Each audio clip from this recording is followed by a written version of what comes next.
Just 2 seconds into this theme, and you knew what game we were going to be covering today. Well, of course had you not read the title or saw the thumbnail on YouTube, but I digress. The year is 1989, and school had just gotten out.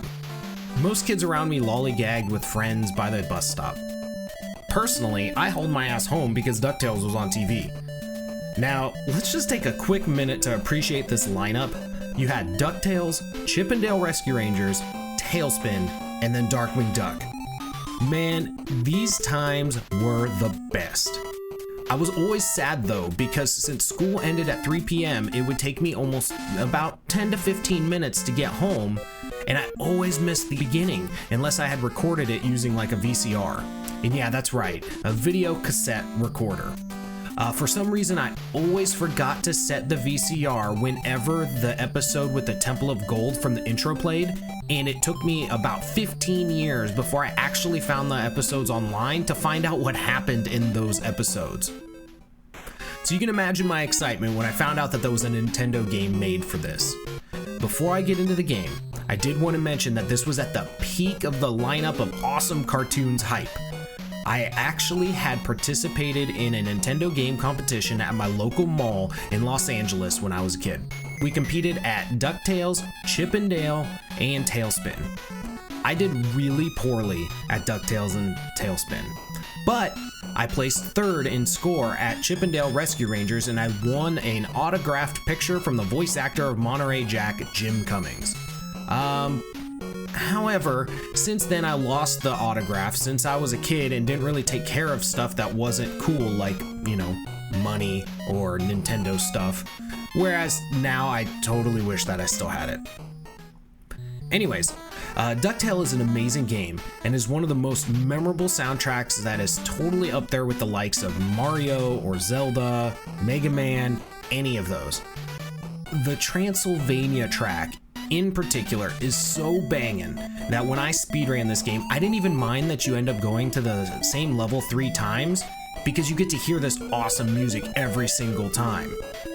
So before we get into the gloriousness that is the full release version, while doing research for DuckTales for this video, hear what was the original first choice for the Transylvania theme. This is actually from the prototype cart. This thing is a monstrosity in comparison, but it's also still kind of infectious. Here, have a listen.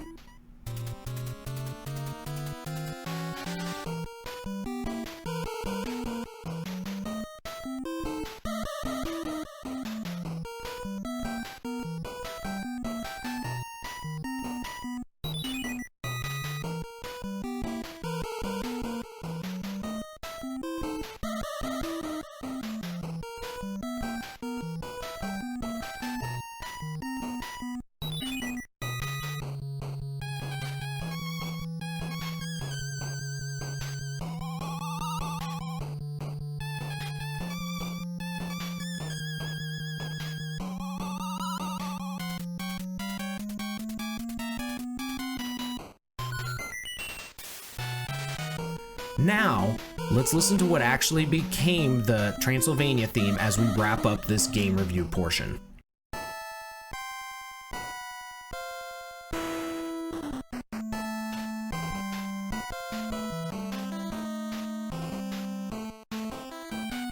The story of the game follows the basic formula of the show. Scrooge goes on an adventure to further grow his unparalleled wealth. He finds a treasure, his nephews are there doing nephew-type things, then something happens and Scrooge fights a nemesis to get back his treasure. And we end up finding out that Scrooge was the richest duck the whole time because of his nephews, because of the power of family and love. I mean, I don't know about you guys, but when I was a kid, that never came across to me. It was always like about the adventure and about figuring out the little riddles and stuff throughout it. So the game has you go through several stages.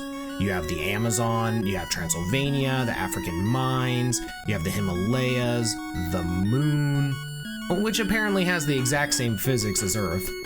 But anyways, I digress. DuckTales is a great game with very few flaws. Let's see how the achievements stack up on this game. RetroAchievements.org is a webpage where you can tackle custom-made achievements for retro games in the same vein like PlayStation trophies, Xbox Live, or Steam achievements, but for your retro games. Check it out if you want to add some additional challenges to some of your favorite retro games. Also check in the description below for a link to see what games I have mastered and comment with one of those for the next game that you would like to see a video on. Also, just a quick reminder to press like and subscribe, as it desperately helps me with the YouTube algorithm and is the best way that you can support the channel to help keep these videos going. I also stream on twitch.tv/DanCarnett, so come on in and check it out as we knock out these Chivos. Now, back to your regularly scheduled video. So Ducktales has a total of 640 points, which can be doubled by completing it on hardcore mode. Now, there are a lot of achievements in this set that involve getting all of the treasure in every single stage. I will not be going over those, as you can simply follow a map guide, and there are some really nice ones online that show you where every piece of treasure is in every stage. Also, I will not be showing you how to get the bad ending, which is where Scrooge actually has $0 at the end. The achievements that I will be showing you here today, though, are going to be 3 achievements in 2 separate runs for 2 separate stages. So the 3 achievements that I'll show you for both of these stages are going to be completing the stage without pogoing, completing the stage as a pacifist, so not killing any enemies, and completing the stage without picking up any treasures. I will show you these in both the mines and in the moon, which are arguably the 2 most difficult ones to accomplish. Alrighty, so the first one that we're going to talk about here is the moon. So it's actually fairly easy. So you just start off at the beginning. You can take a hit of damage, and that's fine. You can take another hit here. Right above these blocks, there are 2 ice cream cones to get back your health. Just keep moving, walking forward, and jumping. You're gonna want to avoid damage on this guy, jump onto the platform, jump over the octopus, and you're gonna time your jump to get through these. Now, when you go underneath this octopus, it'll cause that guy to spawn. Run back to the right quickly, and as he's coming towards you, touch the green spot and hold down. You'll teleport down through there. This is a tactic used by speedrunners as well. So here, all you have to do is just jump over a couple of the Beagle Boys, take a hit on the last one if you want, and boom. That's 3 achievements done. Really easy. And now we have the most difficult in the set. So first things first, you're going to go ahead and grab the key so that you can re-enter the mine. Now when you enter the mine, the biggest thing to remember is just keep moving. So you're going to jump over these 3 slugs. Make sure that you're not grabbing any of the gems that appear. As long as you keep moving, you don't have to worry about accidentally grabbing any. You're gonna drop down twice, knock this block, jump over the ball quickly, and hit this block. Now the ball, if you go over here to the right, will despawn. It actually goes underneath these blocks and then falls into the pit down there.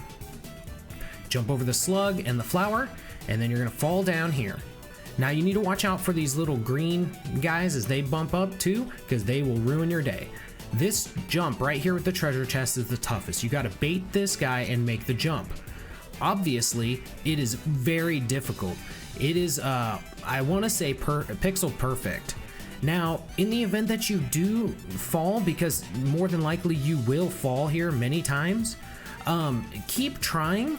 So you're just gonna go right on back, and then you're gonna go ahead and get back to where you were. This way you don't have to re-get the key and then re-go into Transylvania and all that fun stuff. So you get to avoid a lot of that kind of, we'll say, malarkey. So when you get back to here, you'll see the positioning on the jump right here.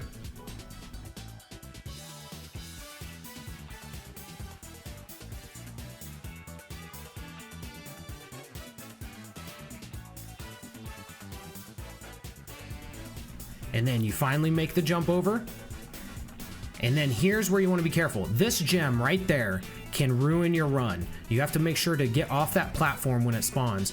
Keep moving, but watching out for the green guys. This bat, just hurry and go underneath him. You'll see launch pad, and you're almost out of the clear. So then you're gonna jump over these couple of, I guess Venus flytraps? I don't know what you call them. So you're gonna just go down through this minecart, hold down, jump off here, and you're gonna make sure that you just knock these things off, jump over, It's pretty much, you've already done the most difficult part. The rest is just kind of trivial. Once again, keep moving here so you don't accidentally get the gems that spawn. If you do get hit, it's okay as long as you're only hit once.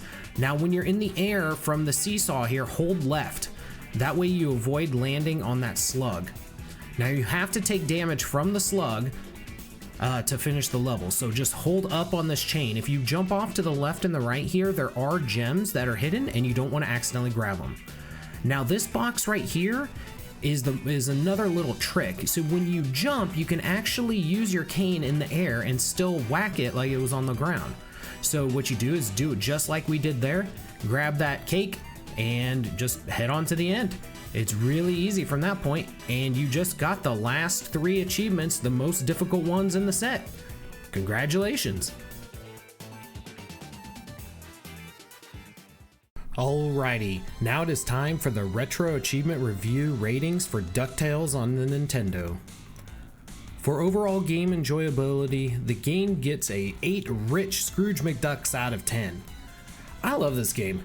The only real downside is that it's so short. However, if you want to check out even more nostalgia-fueled DuckTales action, check out the remaster as it recently got re-added to Steam, or can get you some of that Disney Plus action and binge the old cartoon or even the new one. Both are awesome. For Chivo set difficulty, I give it 4 poor Scrooges out of 10. Honestly, this set is pretty simple. The most difficult ones were the ones that I showed you for the mines, especially that one jump over the green guy with the water. It's pretty brutal. And lastly, for Chivo set enjoyability, I give this game 7 stacked Beakleys from the new cartoon out of 10. Nothing really overly tedious or unfair in this set. Definitely give it a go. Also, just a side note, this game in general is always my #1 choice of recommendation to people that are wanting to learn their first speedrun, as it is a short game and there are very few tricks and just a little bit of RNG. Hey, thank you so much for watching.